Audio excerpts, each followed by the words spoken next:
Bom, boa tarde a todos e todas. Eu sou Guilherme Barreto.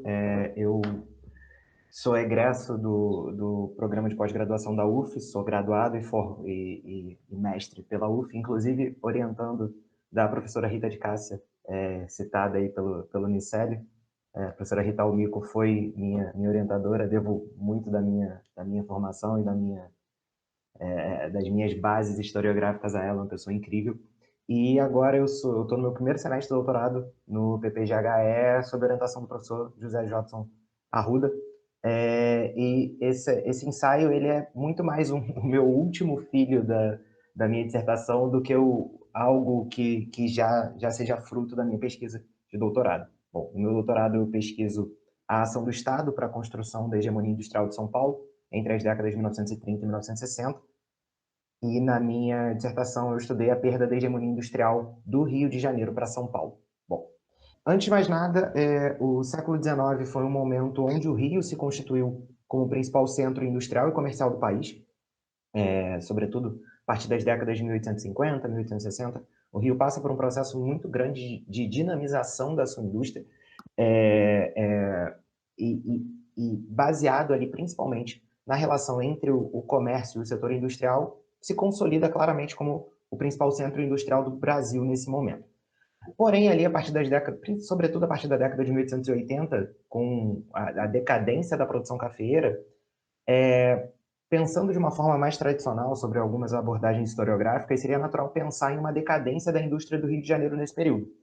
Porém, o que a gente observa é justamente o contrário. A gente tem uma manutenção do crescimento industrial.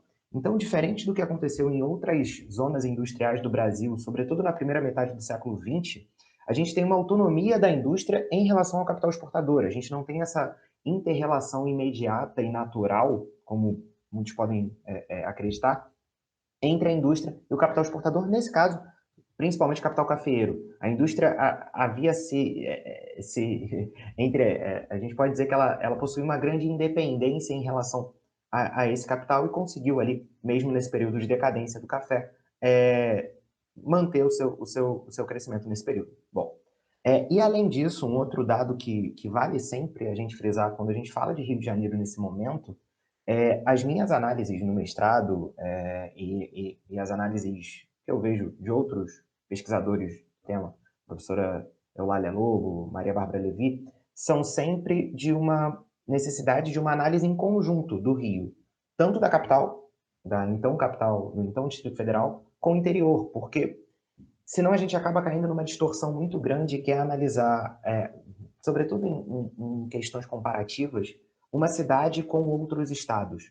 E a relação entre o Rio de Janeiro e o que hoje é o seu interior, entre o que antes era o estado do Rio de Janeiro, se constituía numa lógica de complementaridade muito grande, mesmo se tratando de dois estados diferentes. Bom, já no início do século XX, a gente tem ali todas as transformações urbanísticas, período Pereira Passos, o governo de Rodrigues Alves, um esforço todo um esforço de ruptura com a herança colonial e a ideia, né, de modernizar a então capital, a ideia de trazer essa modernidade ao Brasil, sobretudo através do Rio de Janeiro. Bom, isso acaba se tornando o grande projeto da elite, se não da elite brasileira, mas dessa elite dirigente do Estado brasileiro. Bom, e essa indústria do Rio de Janeiro refletia nesse momento esse dinamismo da cidade, por vários motivos.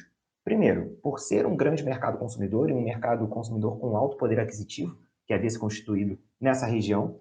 Segundo, por ser uma cidade portuária, num porto que nesse momento ainda era ali o principal porto de entrada e saída de bens do Brasil nesse período. Então, o acesso a matérias-primas, o acesso a bens de capital era muito mais fácil para o Rio de Janeiro em relação a outros centros industriais nascentes ainda no Brasil nesse período. E além de isso, conseguiu construir uma grande concentração de empreendimentos industriais na cidade. Eu trouxe esse quadro, não sei se está bem visível para todos, com alguns dados básicos do período. Esses dados são do censo de 1907, apesar de todos os problemas que eu não sei se vocês têm contato com o censo de 1907, censo industrial de 1907, ele tem alguns problemas de execução em relação a algumas abordagens feitas na pesquisa, mas mesmo com esses problemas, esse censo mostra para a gente uma preeminência muito grande da indústria do Rio de Janeiro, em relação a número de operários, em relação a fábricas com mais de 500 operários, em relação a fábricas com mais de 1.000 operários. Se você pega estabelecimentos com mais de 1.000 operários, o Rio de Janeiro tinha 6, enquanto o restante do Brasil inteiro tinha 5 estabelecimentos. Então, a gente vê aí que até essa primeira década do século XX, o Rio de Janeiro é consolidadamente o principal centro industrial do Brasil.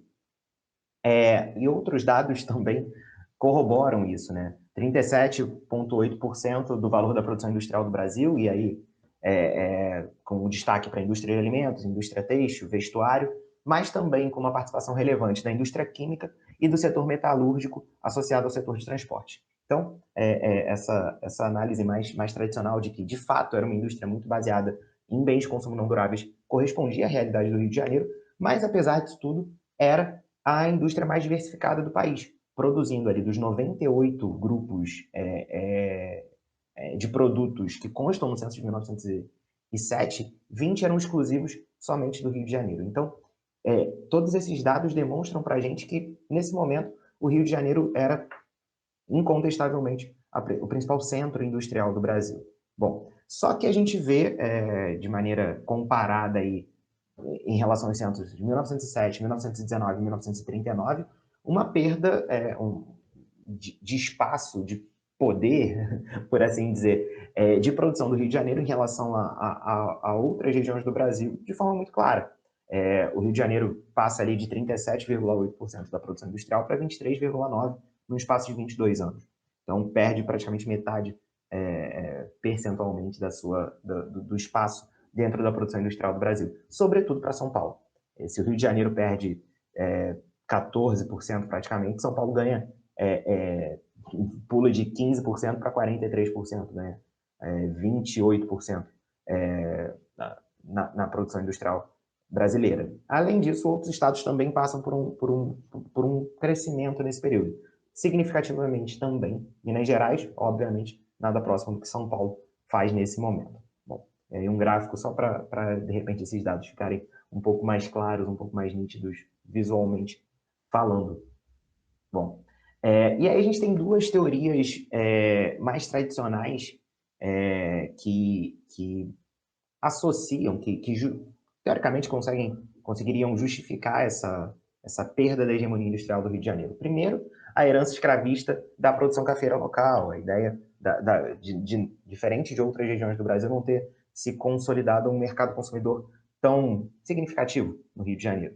Ou, de acordo com a visão do Wilson Cano, também já anteriormente citada aqui, não haver algo próximo a um complexo cafeeiro no Rio de Janeiro. Bom, particularmente eu discordo um pouco dessas análises, até por outros dados conseguirem explicações mais consolidadas sobre isso.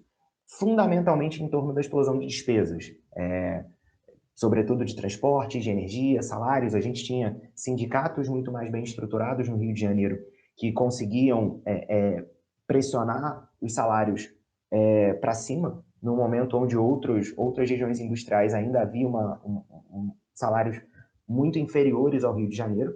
E com o início da Primeira Guerra Mundial, o Rio de Janeiro passa a ter uma dificuldade de acesso muito grande às matérias-primas, sobretudo as matérias-primas importadas, bom, por todas as questões impostas pelo conflito. Além disso, nesse mesmo período onde o Rio passa por uma grande explosão de despesas e uma dificuldade cada vez maior de acesso às matérias-primas, a gente tem um aparelhamento de outras regiões do país, uma estruturação industrial dessas outras regiões, obviamente de forma mais significativa em São Paulo, o que gera aí uma perda de competitividade dos setores industriais do Rio de Janeiro, dos setores tradicionais, principalmente da indústria de bens de consumo não duráveis. O que não quer dizer que o Rio de Janeiro passe, na prática, por uma decadência. O que a gente observa, então, na prática, um declínio relativo. Há uma mudança na matriz produtiva do Rio de Janeiro, sobretudo a indústria da construção civil ganha um espaço muito grande a partir da década de 1920. Bom, o Rio perde espaço comparativamente, mas a indústria do Rio de Janeiro continua crescendo nessas décadas. A gente tem ali o número de estabelecimentos industriais por estado. O Rio de Janeiro sai de 877 para 4.157 num espaço de 12 anos, e depois para 14.225 num espaço de 20 anos, lembrando que nesse período, bem ou mal, houve a crise de 29. E se a gente pega a quantidade de operários empregados por estado, esse avanço também é muito significativo. Sai de 48.875 para 76.946 e depois para 168.942 operários. Então, diferente do que alguns autores costumam afirmar em uma decadência da indústria do Rio de Janeiro a partir ali da segunda década do século XX, eu vejo muito mais como um declínio relativo. É uma indústria que continua crescendo, mas que não consegue crescer de maneira competitiva frente a outros entes federativos, principalmente se a gente analisa o estado de São Paulo. Bom, espero que a apresentação tenha sido válida para vocês e é só isso. Obrigado.